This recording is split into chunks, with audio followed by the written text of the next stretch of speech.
Yes.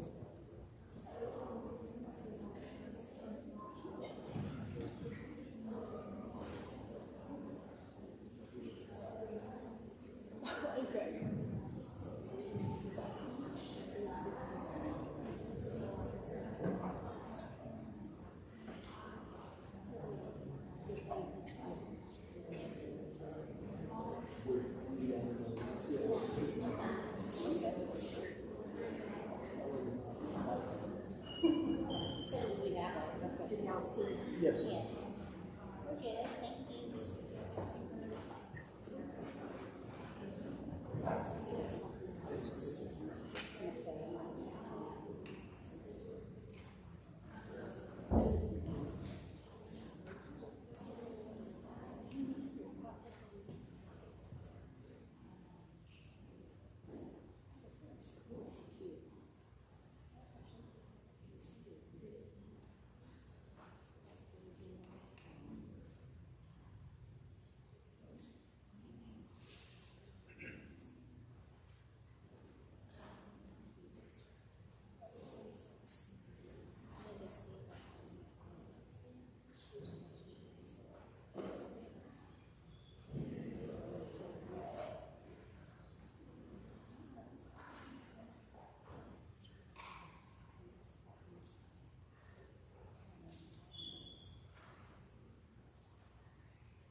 first grader, Gracie Parrish, who is thinking about Mickey Mouse.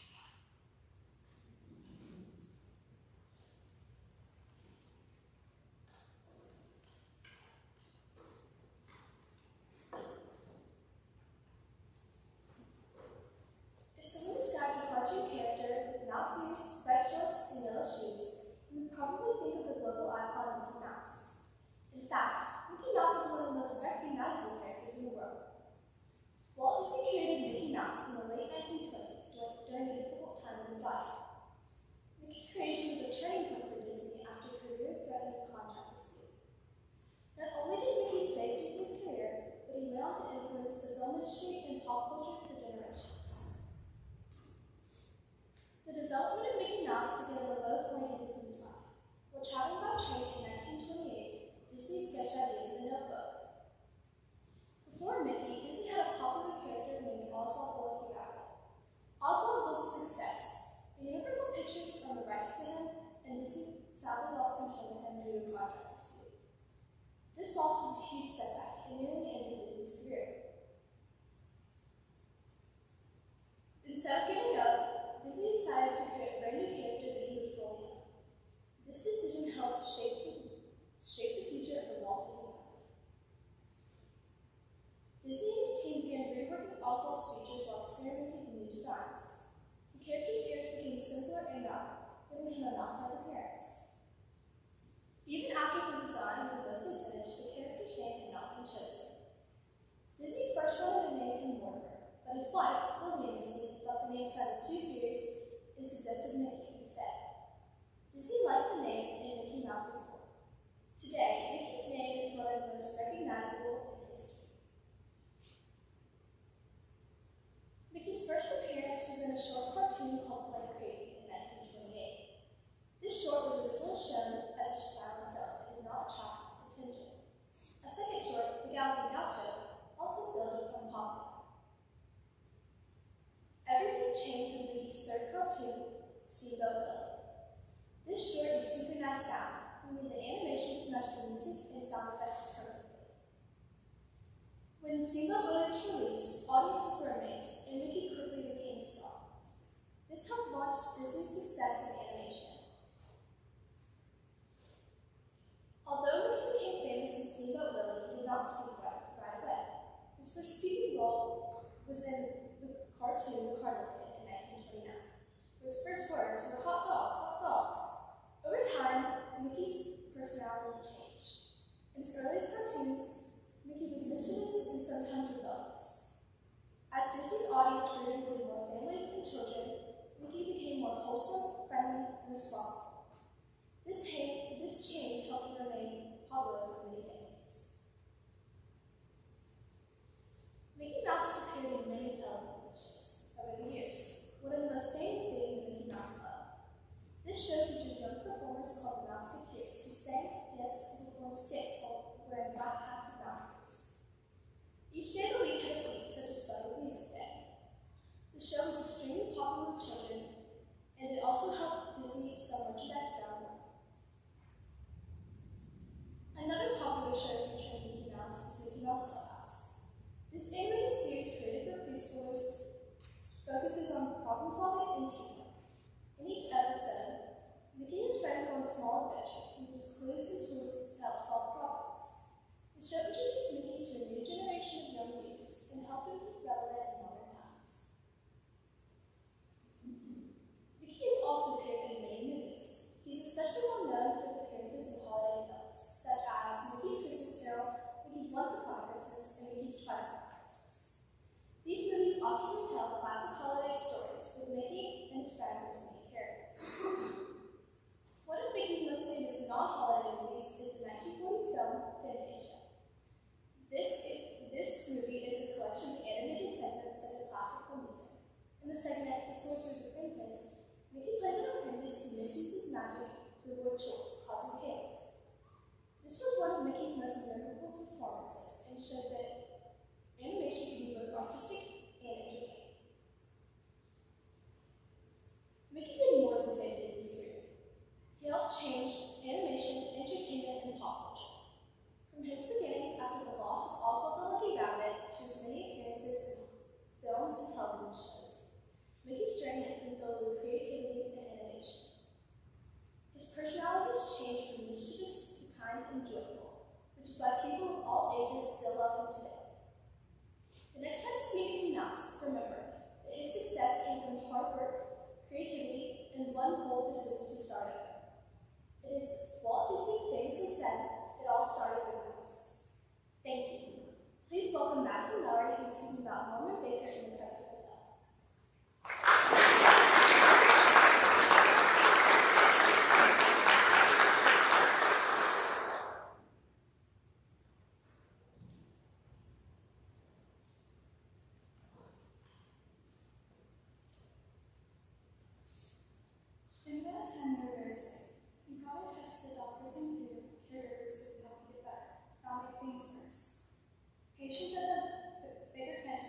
When he returned to Rasputin in 1914, he invented the air kaleidocone, a portable organ powered by air that occurred from far away. He also ran an art school and a mail-order business. In 1925, Baker started a radio station called KCNT, which stood for Naked Truth. Through his radio station, Baker became well known and gained a large audience who trusted him. In 1929, Baker made a dangerous claim. He announced he had found a cure for cancer. He had no medical training, but he opened the Baker Institute in Muscatine and treated patients. Cancer is a serious disease where cells in the body are out of control and damage healthy tissue. Baker's treatments did not cure cancer and are not based on medical science. Many patients delayed proper medical care because they believed his claims. Baker used his radio station to advertise his clinic and convince people that doctors were hiding the truth. When his radio advertising stopped, the clinic began to fail because fewer people trusted him. Doctors in the American Medical Association warned that Baker's treatments were fake, but many patients were desperate for hope and believed him anyway. In July 1937, Baker bought the Crescent Hotel in Eureka Springs, Arkansas, and turned it into a hospital. He remodeled the inside with a lavender color scheme and even built a hidden staircase in his office so he could escape if needed. His office also had a special six-sided desk where he managed his many businesses. Even though Baker claimed he could cure cancer, the medical community found his treatments to be useless and harmful. In 1940, Baker was arrested for mail fraud because he used the mail to advertise false medical claims and take money from patients. He was sent to federal prison in Leavenworth, Kansas from 1941 to 1944. After his release, he tried to reopen his clinic but failed. He later lived on a large yacht once owned by railroad tycoon Jay Gould and died in 1958 from liver disease. The Crescent Hotel had a long history even before Baker. Eureka Springs had become a popular vacation spot in the late 1800s, and the hotel became a gathering place for wealthy visitors. In 1902, the Frisco Railroad rented the hotel for several years. Later, during slow winter seasons, the building became Crescent Club for Women, which operated until 1934. The college helped educate young women and became known for its strong academic community. Even after the college closed, this chapter remained an important part of the hotel's history. After Baker's time, the Crescent Hotel went through many changes in ownership and renovations. In 1946, owners began restoring the hotel. In 1967, a large fire damaged the top floors, which led to more rebuilding. Over the years, different owners began to restore and modernize the building. During renovations in the 1970s, workers began reporting strange experiences and stories of hauntings started to spread. In 1997, Marty and Elise Grant bought the Crescent when it was in poor condition. They created a plan to restore the hotel and finish it much faster than they expected. The Rainians removed historical artifacts found in the building, including items from Baker's clinic, and turned the hotel into a place where people could learn about its history. Norman Baker's story is more than just a strange piece of history. It is a warning about what can happen when people in power take advantage of those who are desperate for hope. His lies harmed patients who trusted him with their lives. But the Crescent Hotel survival shows how a place with a dark past can be transformed into something meaningful. Today, visitors come to learn about the history, the people who suffered, and the lessons left behind. Thank you. Please welcome Walker Gratch, who is speaking about the Challenger disaster.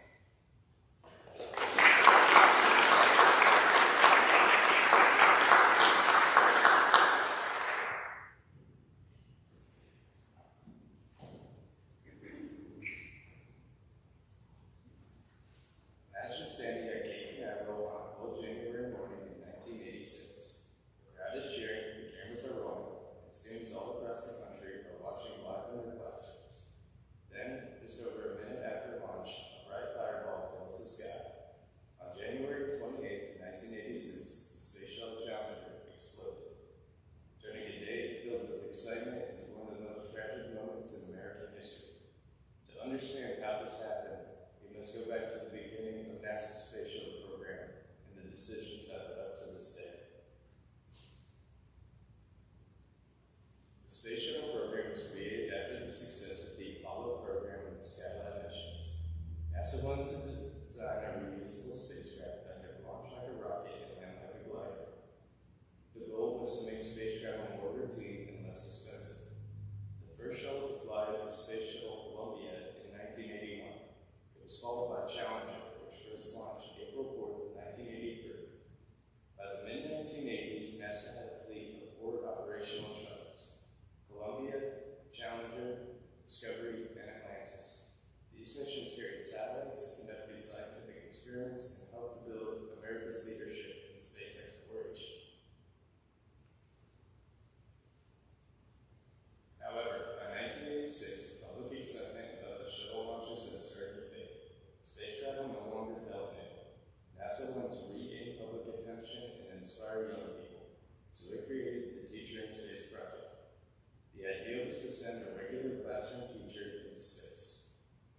city performed on parts of the launch pad. Some engineers have recommended delaying the launch, fearing that the cold could interfere with the airlines and cause it to fail. However, after discussions between NASA and Vattenfall managers, the decision was made to move forward. At 11:38 a.m., Challenger lifted off. At first, everything looked normal. About 58 seconds into flight, the shuttle experienced strong winds and continued climbing. Then, at 73 seconds, a flame from the right solid rocket booster had escaped through a damaged rotor joint. The flame burned into the large external fuel tank, which held liquid hydrogen and liquid oxygen. When the tank broke apart, the shuttle was destroyed in a massive explosion. For a few moments, many people watching did not understand what had happened. The two solid rocket boosters continued flying before being safely destroyed by mission control. Grease fell into the Atlantic Ocean, and investigators later determined that the crew cabin had survived the initial breakup and had separated from the rest of the shuttle and fallen into the ocean. Evidence suggests that the astronauts likely survived the initial breakup but died from impact with the water. Later that evening, President Ronald Reagan delayed his State of the Union address speech in order to pay his respects to the crew. He honored the crew and reminded Americans that space travel is important but dangerous. An official investigation called the Rogers Commission found that the disaster was caused by the failure of the overlays. Investigators also determined that there were deeper problems within NASA, including pressure to stay on schedule and poor communications between managers and engineers. Safety concerns had not been taken seriously enough. After the disaster, the shuttle program was grounded for nearly 3 years. NASA redesigned the solid rocket boosters to improve safety procedures, and it even changed its management structure. Flights resumed in 1988 with the launch of Discovery. However, the tragedy deeply affected NASA's reputation and the families of the astronauts. Debris from the Challenger was recovered from the ocean, and some pieces are now on display at the Kennedy Space Center Visitor Complex as a memorial. The disaster also influenced how future space missions were planned, emphasizing safety above speed or low potential. The Challenger explosion remains one of the most well-known space disasters in history. It showed that even routine missions carry serious risks. Most importantly, it taught NASA and the world that safety must always come first. Their mission reminds us that space exploration requires courage, but it also demands responsibility. Thank you. Please welcome Ronnie Barfield, who is speaking about Caitlin Clark.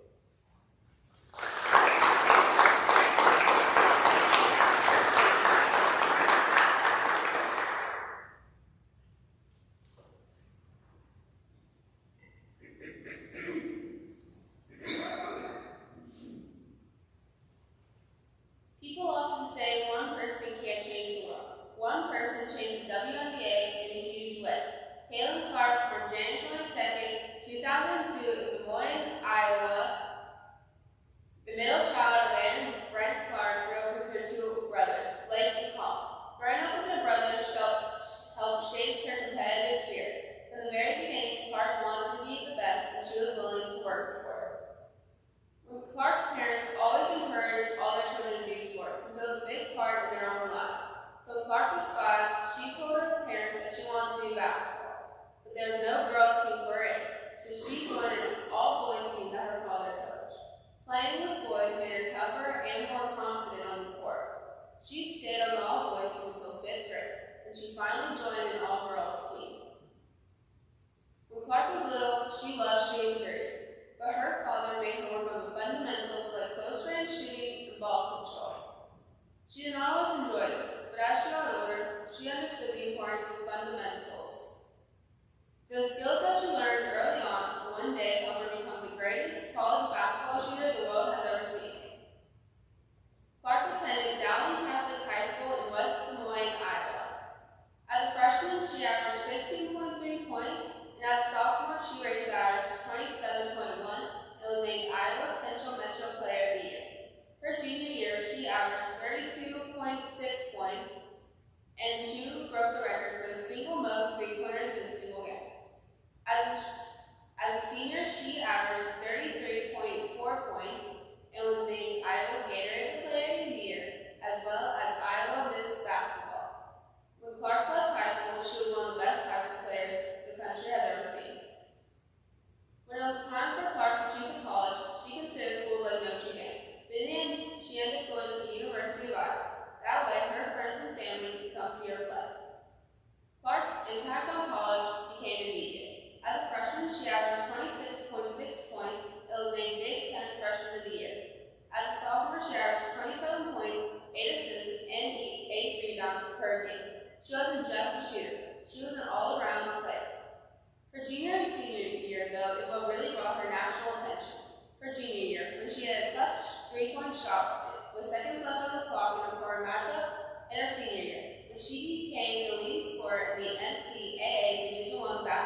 she was a national superstar. In the 2024 WNBA draft, Clark was picked number 1 overall by the Indiana Fever. The moment she entered the league, there was enormous pressure on her. Where most players would have crumbled, Clark thrived. With her vision on the court, allowing her to see open lanes and open passes, but also with her skill. Her ability to shoot long three-pointers, drive to the basket, and make up plays for her team. Off the court, her teammates described her as kind and caring. On the court, though, she was fiercely competitive and extremely focused.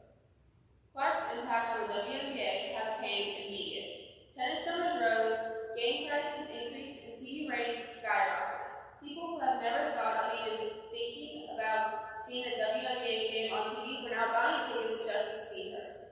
Even though there were amazing players before Clark helped shine the brightest spotlight on not just the Indiana Fevers, but the whole league. Clark has also inspired many young athletes, especially girls.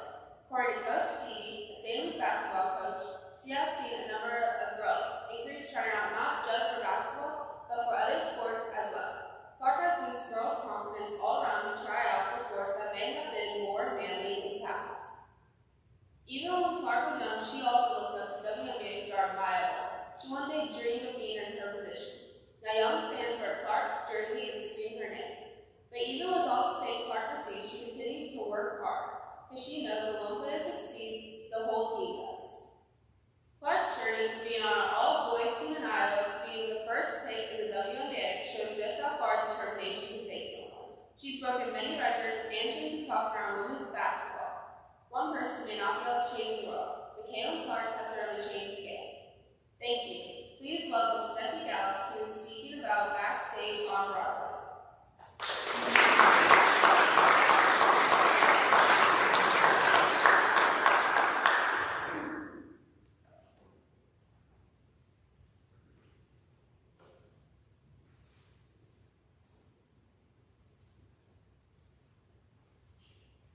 Broadway shows might look easy and effortless to the audience, but behind the scenes there's a large team working together to make every performance successful.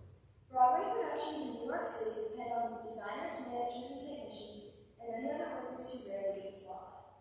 The successful show needs both creative teams such as costume and set designers, and administrative leaders such as stage managers to keep everything running on time.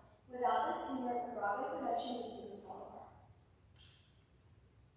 One of the most important creative parts of the show is costume design. Costumes help tell the audience who each character is before they even speak. What a character wears can show their personality, emotions, and even their social status. Costume designers begin by reading the script and researching the time period of the story. They create sketches of the costumes which are reviewed and approved by the director and production team. Once approved, the costumes are built by skilled workers in the costume shop. The costume department includes many support staff members, not just designers. Some workers are responsible for helping actors change costumes quickly during the show. These workers are assigned tracks, which are specific backstage jobs during the performance. Tracks are often made by who they dress and where they work. For example, someone who helps dress male ensemble actors on stage right might be called a stage right while dressing. These workers must move quickly and carefully to make sure the actors are ready to return to the stage on time. Hair and makeup are also important parts of the costume department. Hairstylists and makeup artists research the time period and read the script so that their designs match the characters and setting of the show. They work closely with actors to create looks that fit each role. Many actors can do basic makeup on their own, but makeup artists help with more detailed and complicated designs. Wigs are another key part of many Broadway costumes. Some workers specialize in styling, cleaning, and maintaining wigs so they look the same for every performance. All of these details help bring the story and characters to life for the audience. Another important creative job backstage is set design. Set designers create the physical world of the story on stage. Their work helps the audience understand where and when the story takes place. Some Broadway sets are simple, while others are large and complex, with moving parts and detailed scenery.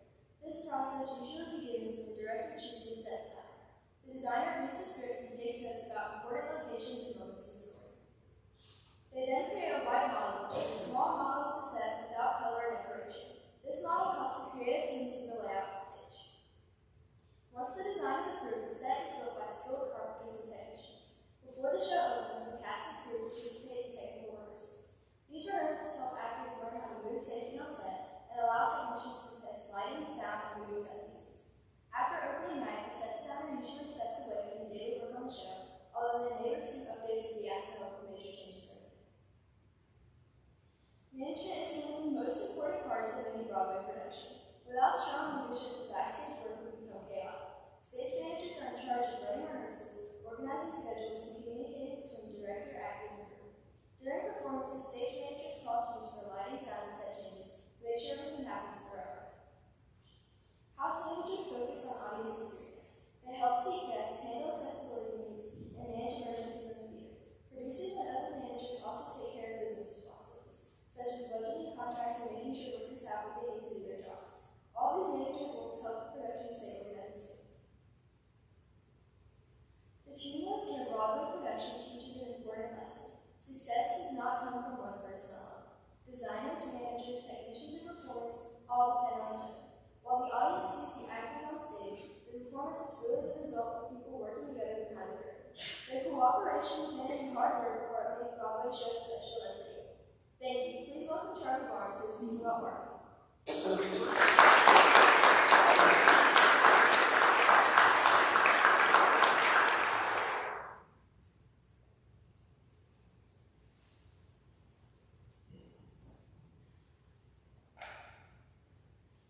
Did you ever play Barbies? Even if you didn't, it applies in the land of flowers. For more than 60 years, this small plastic doll has inspired big dreams for millions of children. Barbie was created in 1959 by Ruth Handler, and is made by the toy company Mattel. Over time, Barbie has changed to reflect society, yet she remains one of the most influential toys in the world. Barbie began with a simple inspiration. Ruth Handler noticed that Barbie preferred playing with the favorite dolls that looked like adults rather than baby dolls. At the time, most dolls were board games, which encouraged girls to climb escape ladders.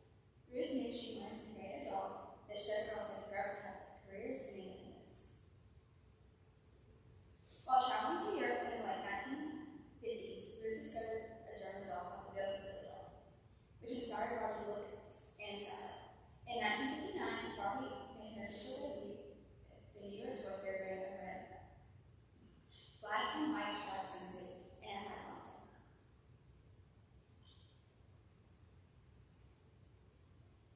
Barbie quickly became one of the most recognized toys in the world. Her success helped turn Mattel into a global company. Because Barbie had sold so well, Mattel was able to expand its markets into the United States, Europe, Asia, and Latin America. Barbie became a worldwide important brand. And in 2009, Mattel even opened a large Barbie flagship store in Shanghai, China. The store showed how popular Barbie had become around the world, and how she helped Mattel grow into an international company. In 2001, Mattel began hosting a series of animated Barbie movies that introduced adults to a new generation. Barbie later became a global phenomenon again in the 2023 live-action movie.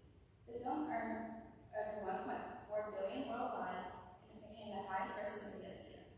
It appealed not only to kids but to teens and adults through its humor and strong marketing. Barbie was everywhere during the summer of 2023. This renewed popularity helped the brand reach a wider audience by focusing on things like self-acceptance, inclusivity, and female empowerment. After the film's release, Mattel reported a 16% increase in Barbie sales in just one quarter. By making Barbie feel more relatable and modern, the movie showed that she is still relevant to today's generation. Barbie's appearance has also changed over time.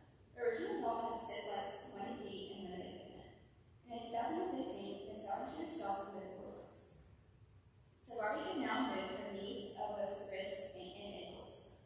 The company also added skin tones, hair textures, eye colors, and body types to better reflect on her people. Diversity in the Barbie line grew over time. In 1968, Mattel introduced Christy, one of the first black dolls in the Barbie line. In 1980, the first official black Barbie was released, with unique facial features and hip styles. These changes help children feel more seen and represented, making Barbie inclusive and more popular around the world.